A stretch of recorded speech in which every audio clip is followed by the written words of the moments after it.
Long ago, I learned the importance of reflecting on your journey, looking back at wherever you've been to better understand how to get where you're going. The best and worst experiences all have an important lesson about ourselves and each other. We have an obligation to get the message, so to speak, to learn the lessons. This past year, I visited new places, made new friends, and ate so much incredible food that is dizzying, all in a city that continues to show me parts of itself that I didn't know were there.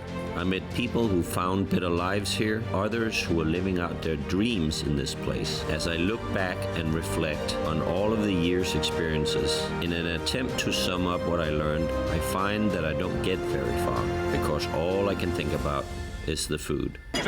As a chef, I need to stay curious in order to evolve. For me, that means looking beyond a good meal to learn more about who made it and what inspires them to cook. La comida es amor. Every great city has great food. I'm going on a journey around the world, right here in St. Louis. I'm on a quest to find passionate chefs who cooks from the heart. It's exciting. And I think it's the best. To prove that food is love. It's gonna be delicious. Food is love. Love your food. At this point, I'm just gonna say it out loud. St. Louis is indisputably a food destination. The scene here is a mix of the old and the new that all seems to exist together at a rate of density that gives an endless choice of different places to eat, but is ultimately the people here that makes it the exciting foodscape that it has become.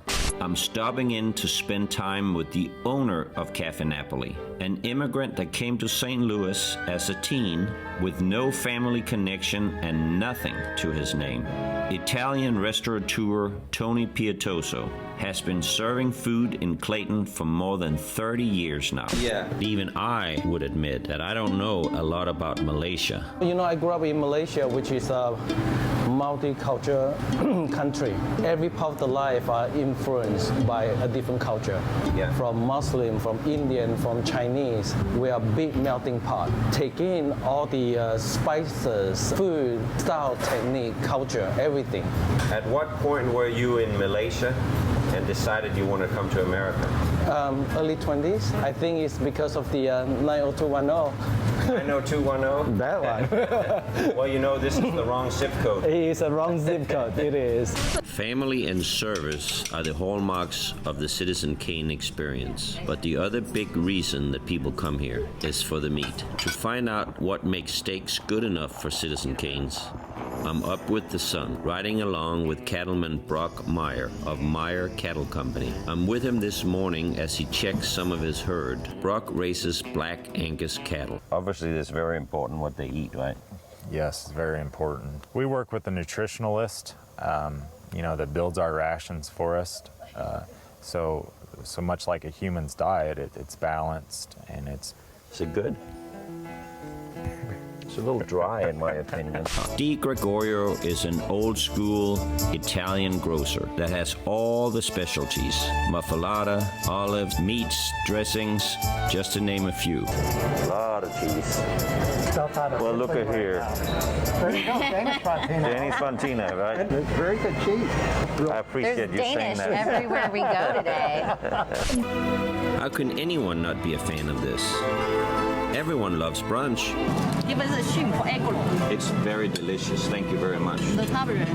And if you don't love little mystery dumplings filled with chicken, pork, fish, shrimp, then I'm not sure where that leaves you and I.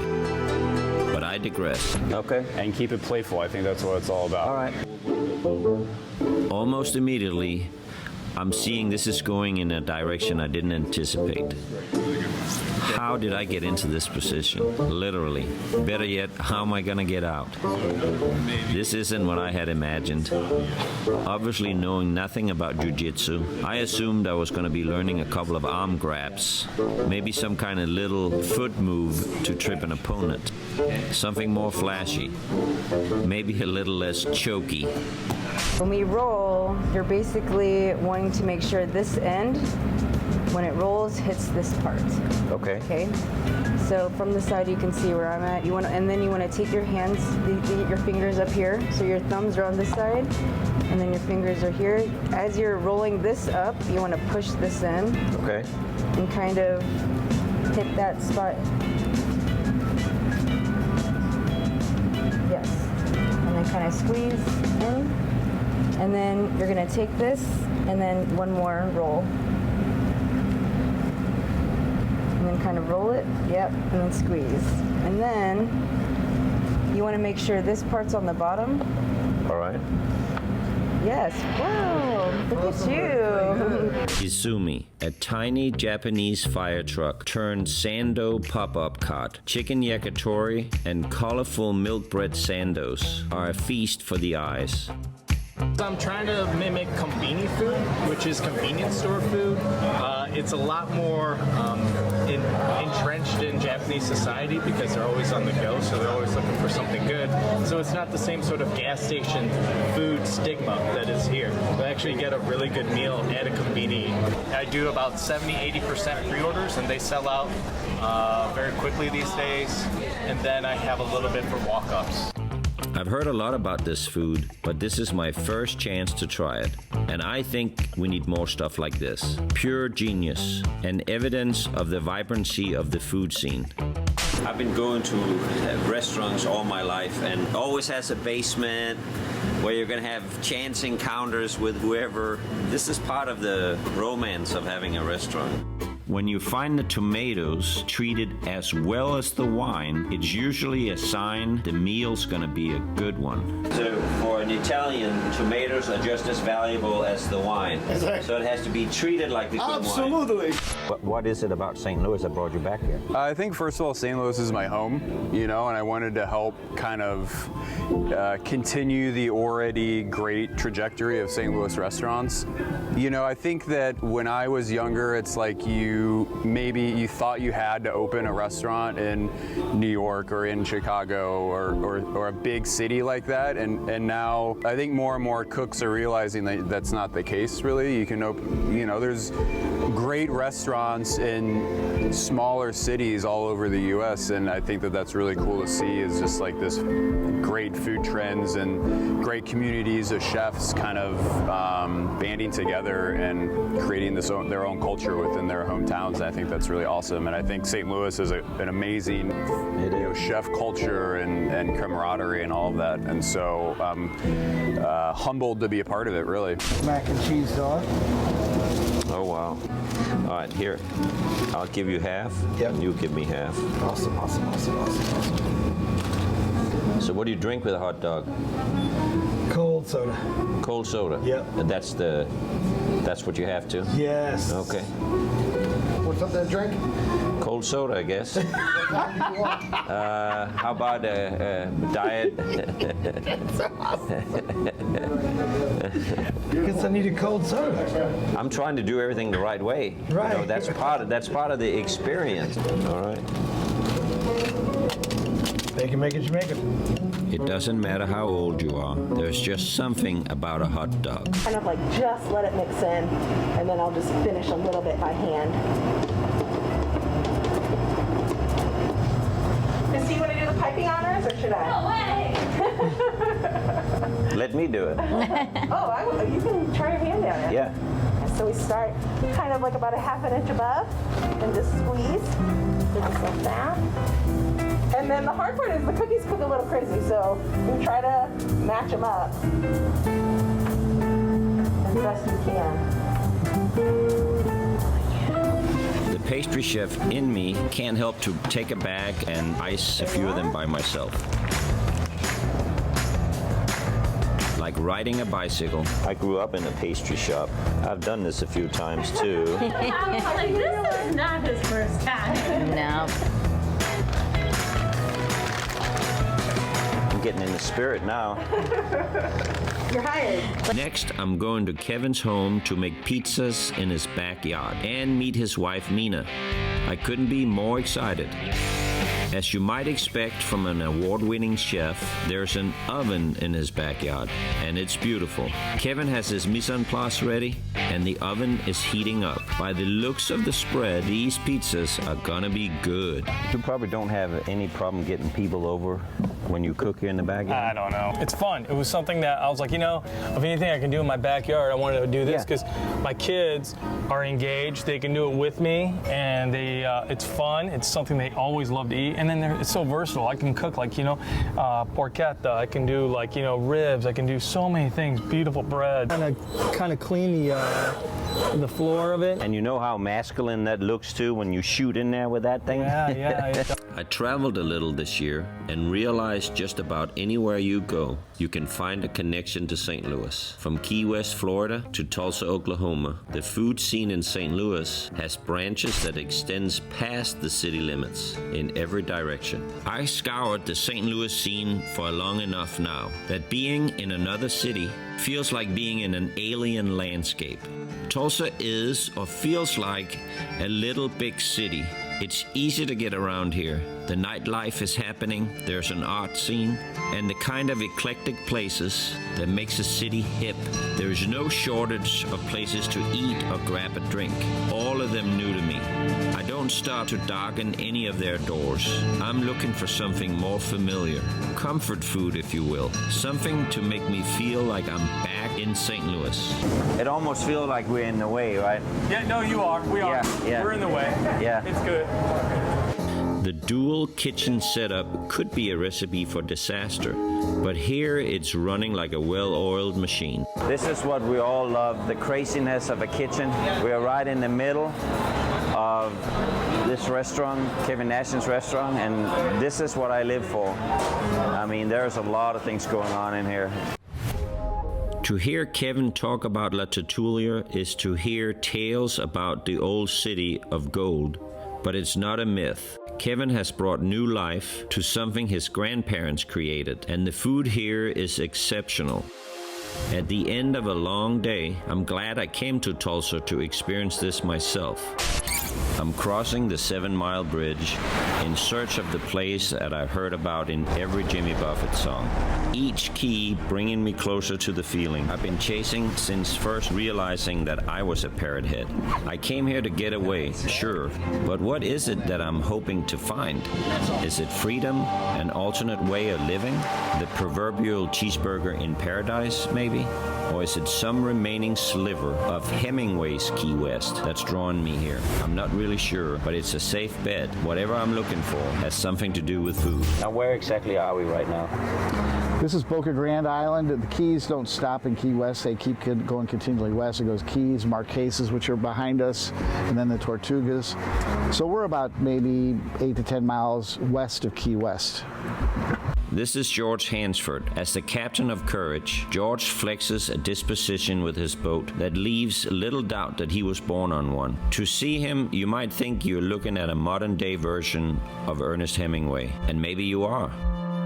The same kind of wandering spirit that led the fabled author to the Keys has found George ping-ponging between his Rock Hill restaurant, the Trainwreck Saloon, and the southernmost island of the U.S.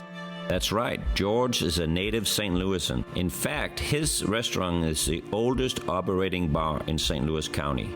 I worked down in Soulard back in the early 80s, and there was a place called Mike and Min's that was there. It was just a real neighborhood tavern that I loved it, and I thought, you know, if I could find a building with an atmosphere and an antique bar like Mike and Min's in the county, that's what I wanted. And I found the one that was actually really close to where my wife and I grew up in Brentwood, right there in Rock Hill, that had been there since 1890, and it had a lot of history in the old bar, and it was love at first sight.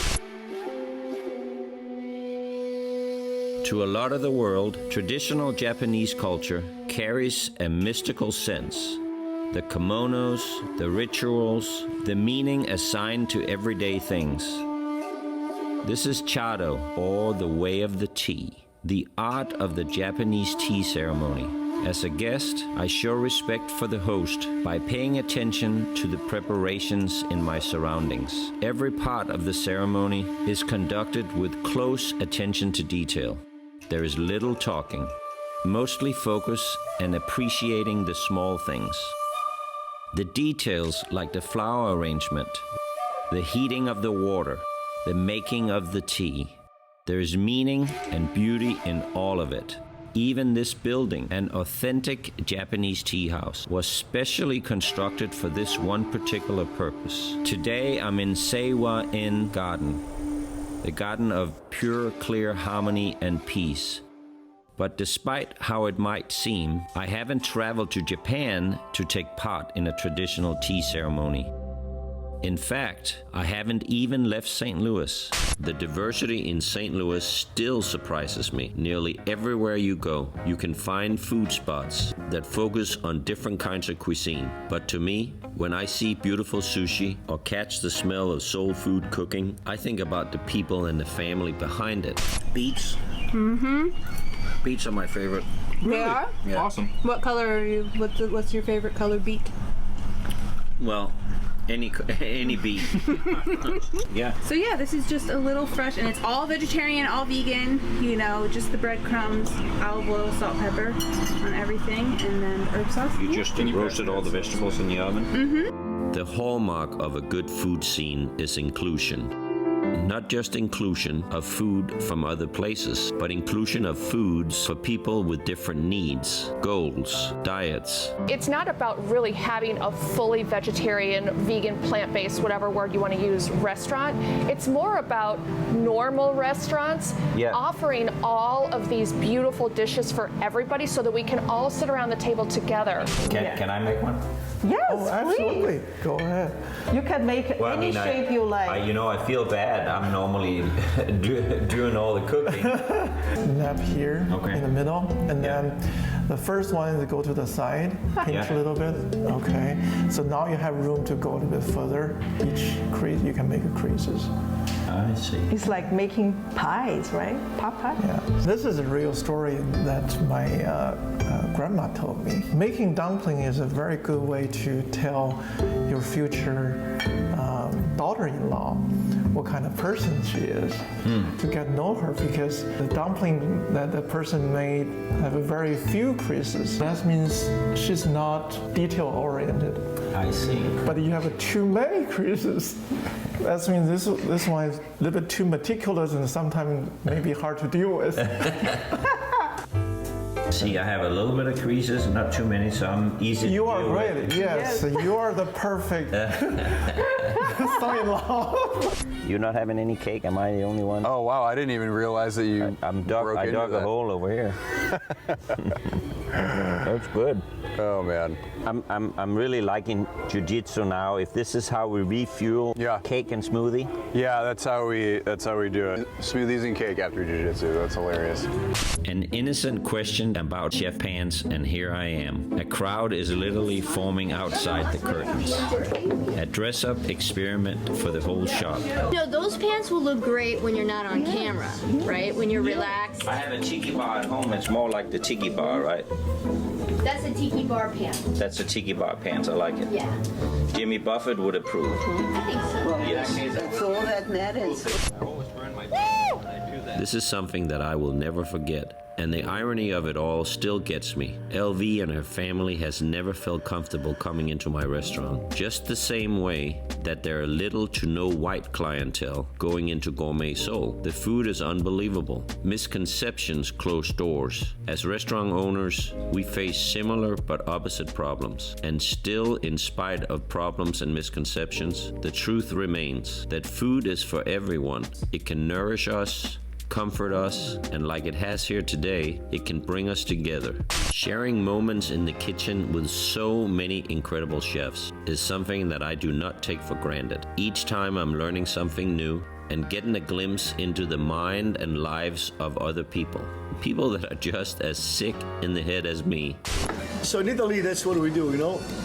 Every 15-20 minutes, they stop at a bar and they have espresso. Now you wonder why Italian people are so nervous. Stuck with their hands. Yeah. Espresso helps you out. I want to be an Italian. Grilled mac and cheese. people think these simple things are simple. You know, they are, but they're not. Right. The pasta has to be cooked the right way. There's a lot of things that goes into it to make it perfect. You're exactly right. That one there, that's my favorite.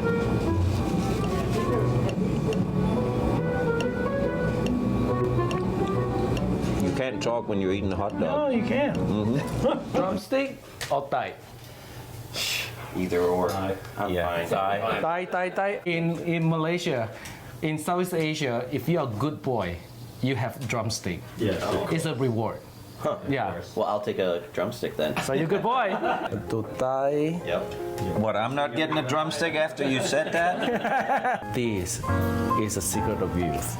Okay. Gelatin, natural gelatin. I need a lot of that. I'm going to be 55. Well, then have the whole thing then. Seeing others doing their thing out here is inspirational. It also gives me more perspective on myself. What inspires me to cook every day is to see stuff like this is unbelievable. It's a happiness. Food brings happiness. Yeah. Food brings happiness. Look at this food. I mean, wow. Lots of love. When I first started visiting chefs where they cook, learning about their culture through the food they love to make, I hoped that I would see new things, find new techniques, ideas, and of course, new insight into how other people see the world. This show has been all of those things to me, and in every way, it's been more. George's knowledge on topics like cigars and Cuba lends to the romance of being here. Yeah, I think I'm really fortunate to live in both cities, which is nice. I mean, even though I'm there 8 months here, only like 3 or 4 months, that it's a really nice lifestyle. I'm looking at what you have done, and it gives me courage. You know, you can understand that, you know what, the risks we take in the restaurant business are only the risks that we take in life. And so another risk down there was not a big deal for me because I've been doing this my whole life. You know, courage. Courage. Food is love. Food is love.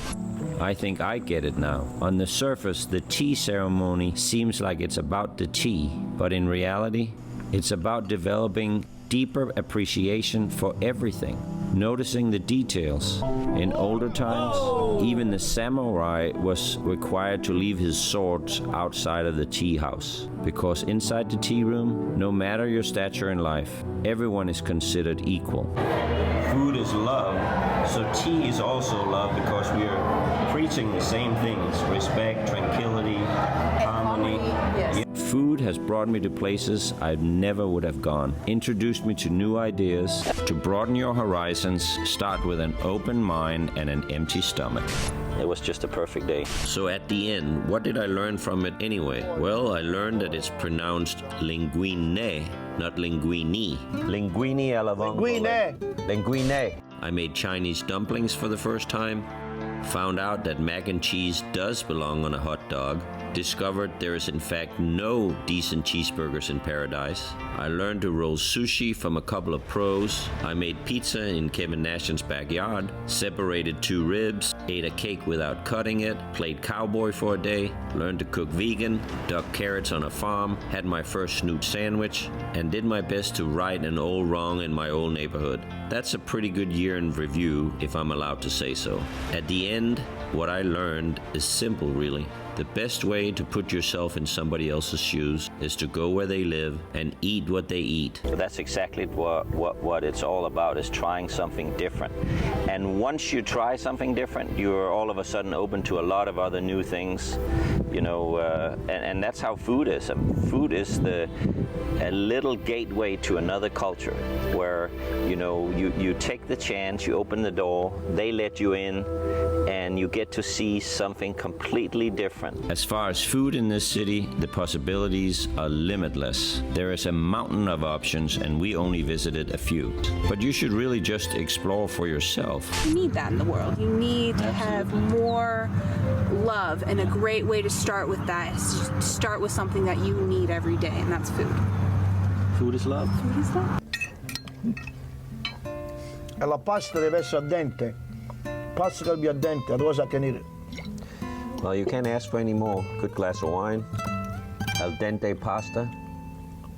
Good company. Food is love. Food is love. How do you say that in Italian? Cibo e amore. Cibo e amore. E amore. E amore. Food is love and family is love. Salud. Cheers. Food is love. Food is love. Food is Cheers. love. Cheers. Food is love. Food is love. Food is a peacemaker. Food is love. Go cook for somebody.